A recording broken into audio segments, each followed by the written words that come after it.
Meus irmãos e irmãs, quero saudar a todos que estão presentes aqui, mas também a quem nos acompanha pela Rádio 9 de Julho e pela Rede Vida de televisão.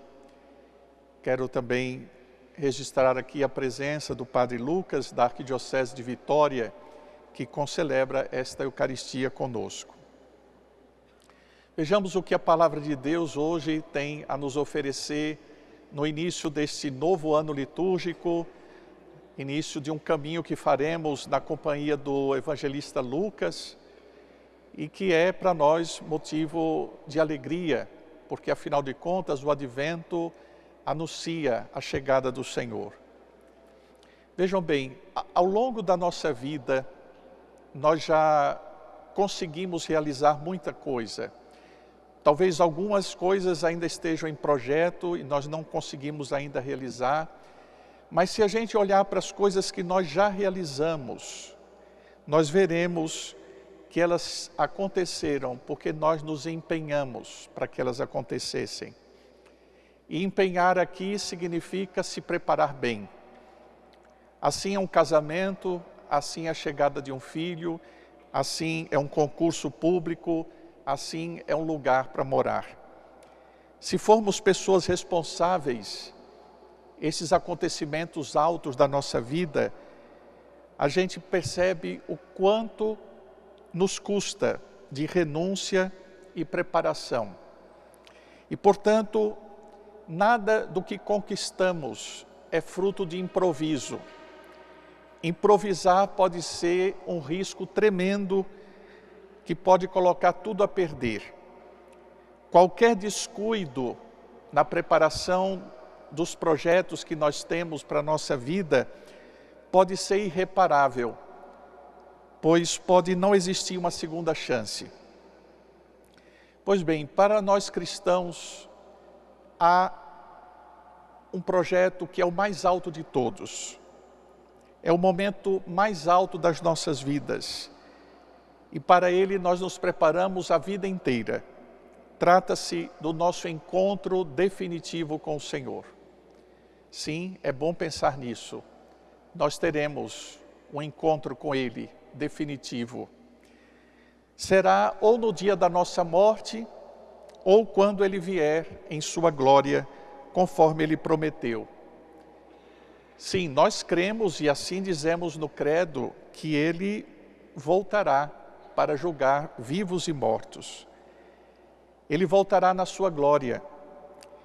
E aquele mesmo Cristo que veio a primeira vez nos visitar, que se fez homem, o Filho de Deus nascido em Belém, que nós vamos celebrar no Natal, é esse mesmo que também agora anuncia a sua proximidade.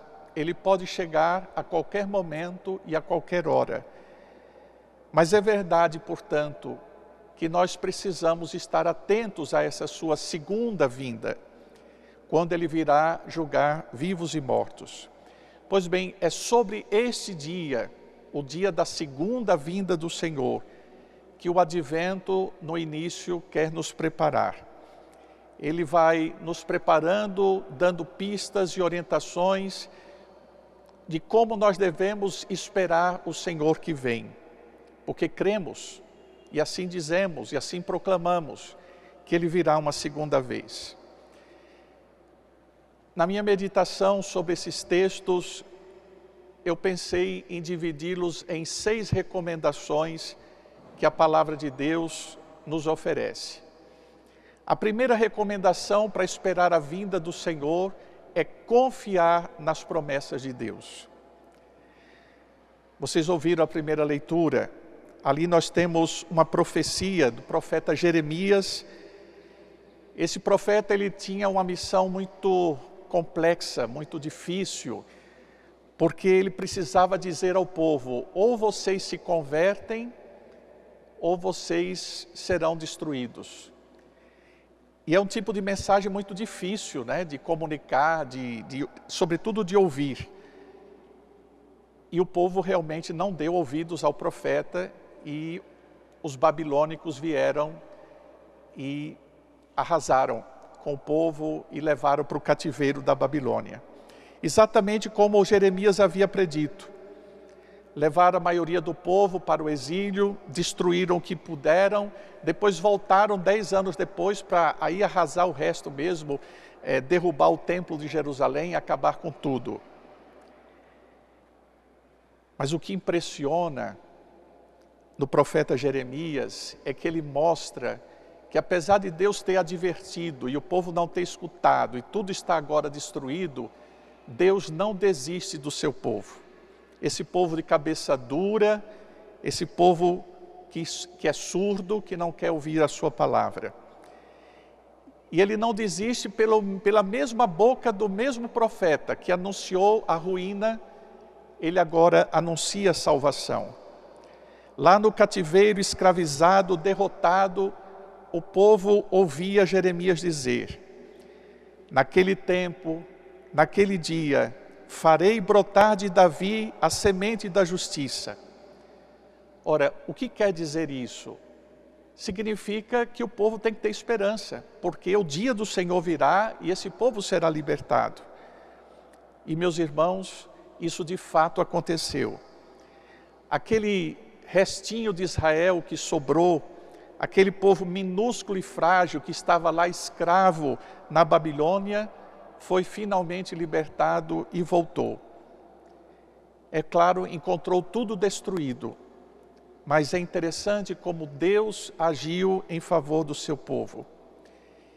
E quando a gente lê a Bíblia, a gente vê que a história do povo de Israel é exatamente a história de escravidão e resgate, escravidão e resgate. Primeiro foram os babilônios, depois os persas, depois os gregos e finalmente os romanos.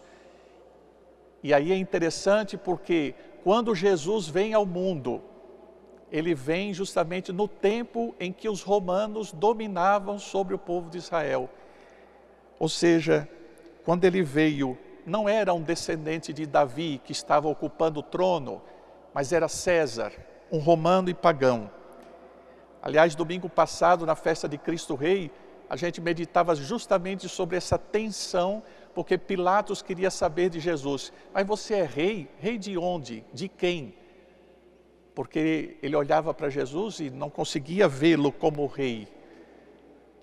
Pois bem, mas Jesus é o rebento de Davi, aquele que veio reunir o resto de Israel para fazer dele um novo povo, que somos nós hoje aqui, a igreja. A igreja é esse novo povo, frágil, pequeno, mas que Deus tem predileção porque o seu Filho reuniu como bom pastor essas ovelhas que estavam dispersas. Então a primeira coisa que a gente deve fazer durante esse advento é continuar confiando nas promessas de Deus. Se Ele prometeu, Ele vai cumprir. A segunda coisa é esperar o Senhor vivendo no amor. São Paulo fala disso de uma maneira linda na segunda leitura de hoje. Ele fala de um amor transbordante, um amor que não tem limites. E ele diz justamente que é assim que Deus quer nos encontrar quando o seu Filho voltar. Na volta dele, Ele quer nos encontrar a todos vivendo o amor. E esse amor, o próprio Paulo testemunhou, instruiu, falou sobre ele e demonstrou, sobretudo para os cristãos que viviam em Tessalônica, para o qual ele escreveu a carta que nós acabamos de ouvir na segunda leitura. Primeira atitude, confiar no Senhor. Segunda atitude, importantíssima e não menos importante que a primeira, esperá-lo vivendo o amor. As demais lições nós tiraremos do Evangelho. Jesus está descrevendo a segunda vinda através de imagens bem apocalípticas, né? A gente poderia dizer assim, a lua, o sol, um monte de coisa acontecendo na criação. Esse gênero de escrever as coisas de maneira trágica era um gênero literário muito conhecido na época.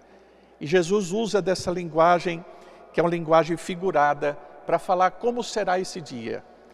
Haverá sinais no sol, na lua, nas estrelas, as nações ficarão angustiadas, medo, do barulho das ondas do mar, os homens vão até desmaiar de medo. É esse o quadro. Mas vejam, todos esses sinais representam não o fim, mas a crise que vai se instalar pela proximidade da vinda do Filho de Deus. Mas o que Jesus realmente quer dizer com tudo isso? Ele quer, na verdade, dizer como é que nós vamos encarar esses problemas e essas crises. Como é que Jesus diz? Quando estas coisas começarem a acontecer, levantai a cabeça, a vossa libertação se aproxima. Ficai atentos para terdes força de escapar de tudo o que deve acontecer e para ficardes de pé diante do Filho do Homem. Então o que Jesus quer não é arrasar, Ele quer que na crise nós estejamos voltados para o alto e de pé diante do Filho do Homem. Então aqui nós temos uma terceira recomendação que também é muito importante. Esperar o Senhor de cabeça erguida, não como frustração, não como algo de ruim, muito pelo contrário. Em toda missa a gente pede que o reino de Deus venha. Rezamos no Pai Nosso, venha para nós o vosso reino. Desejamos que venha a vossa vinda gloriosa. O tempo todo a gente pede que venha. Então para nós não é um terror o que vai acontecer no fim dos tempos. Para nós é a coisa que a gente mais deseja. Maranatá, vem Senhor Jesus. Uma quarta recomendação também do Evangelho. Jesus diz: tomai cuidado para que os vossos corações não fiquem insensíveis por causa da gula, da embriaguez e das preocupações da vida. Ou seja, aqui Jesus está indicando que a gente se afaste de tudo aquilo que nos entorpece o coração, que nos desliga dele. Se o nosso coração ficar insensível, nós não vamos vibrar com a chegada dele. Se o nosso coração ficar insensível, porque está atento às coisas e os desejos desse mundo, os bens materiais, a satisfação dos nossos instintos, isso não vai nos ajudar a acolher bem o Senhor que vem. Portanto, qual é o recado de Jesus? Ficar sóbrio. Esta é a quarta recomendação, sobriedade, ficar sóbrio, não ficar entorpecido. Quinta recomendação de Jesus, ficai atentos. O advento é justamente esse tempo da vigilância, nada de distrações, porque agora nós estamos na expectativa da espera, daquele que vem para nós, e é um tempo de atenção, porque nós não sabemos quando será. Veja só, indiscutivelmente, todos nós vamos nos encontrar com o Senhor. Ou porque vamos morrer, e o dia da nossa morte será o dia do nosso encontro com Ele, ou porque Ele virá, e aí irá resgatar a todos. Então, não há como escapar disso. E é por isso que o convite é ficar atentos. Sexta e última recomendação para vivermos o advento. Orai a todo momento, diz o Senhor. Rezar é muito importante para a gente não cair em tentação. Orar para que a gente, nessa vida e na correria desta vida, a gente saiba sempre realizar a vontade de Deus. Por isso que a oração nos leva ao discernimento. Isso aqui é o que Deus espera de mim, ou isto aqui é o que me afasta dele? E eu ficar tomando decisões a partir da realização da vontade de Deus na minha vida. Orar para não dar espaço ao inimigo, para que ele seja o que vai orientar a minha vida e as minhas escolhas. Meus irmãos, aí está um convite com inúmeras recomendações. Vamos viver esse tempo que hoje começa, essa passagem para o novo ano, o ano litúrgico, e esse convite para esperarmos juntos a vinda gloriosa de nosso Senhor. Peçamos constantemente, como o salmista hoje da missa nos fez rezar: mostrai-me, ó Senhor, vossos caminhos, fazei-me conhecer a vossa estrada, vossa verdade me orienta e me conduza, porque sois o Deus da minha salvação. É assim que a gente quer viver este tempo do advento. Mostrai-nos, Senhor, vossos caminhos. Vamos dizer juntos? Mostrai-nos, Senhor, vossos caminhos. E fazei-me conhecer a vossa estrada. E fazei-me conhecer a vossa estrada. Amém.